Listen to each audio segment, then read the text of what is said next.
जयेंद्र, हम सभी बचपन से एक बात सुनते आ रहे हैं कि राम को 14 वर्ष का वनवास हुआ था। जरा जैन दर्शन के परिप्रेक्ष्य में पद्म पुराण जी ग्रंथ के आधार से इस कथा को हम समझते हैं कि राम को 14 वर्ष का वनवास हुआ था कि नहीं हुआ था। एक बार संक्षेप में हम पूरी कहानी सुनेंगे, फिर हम स्वयं निष्कर्ष पर पहुँचेंगे। सबसे पहले दशरथ जी मुनियों के संग में गए। वहाँ एक मुनिराज थे जिनका नाम था सर्वभूत हित, अर्थात उस संग में एक मुनिराज थे जिनका नाम ये था। और इन सर्वभूत हित मुनिराज से दशरथ जी ने जब अपने पूर्व भव सुने तो फिर उन्हें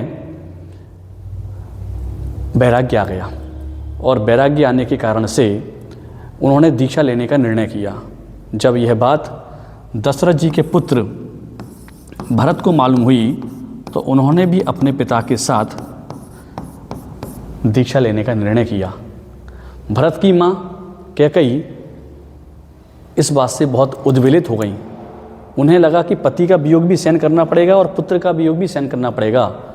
पुत्र व्यामोह में आकर कैकेयी ने दशरथ जी से कहा कि मैं अपने पुत्र के लिए राज्य चाहती हूँ, क्योंकि पूर्व का एक वरदान जैसा एक पेंडिंग में था।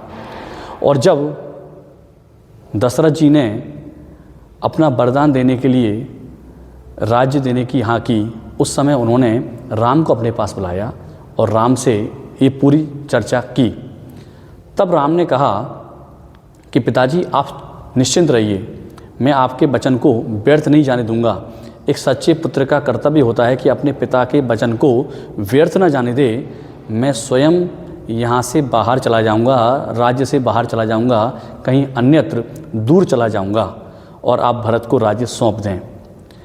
इस प्रकार की चर्चा के उपरांत वे राम स्वयं बाहर जाने का निर्णय कर लेते हैं।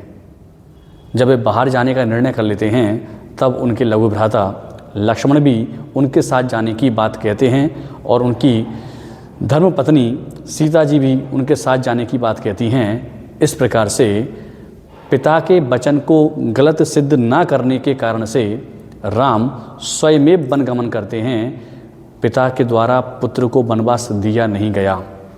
दूसरी बात, हमारे पद्म पुराण में तो ऐसी चर्चा कहीं नहीं आई है कि वे कितने वर्षों के लिए वन गए, बस वे वन की ओर चले गए। ये चर्चा आई है हमारे ग्रंथों में। 14 वर्ष का उल्लेख कहीं भी पढ़ने में नहीं आता है। इसलिए हम निर्णय करें कि जैन दर्शन के अनुसार क्या राम 14 वर्ष के वनवास के लिए गए अथवा नहीं गए।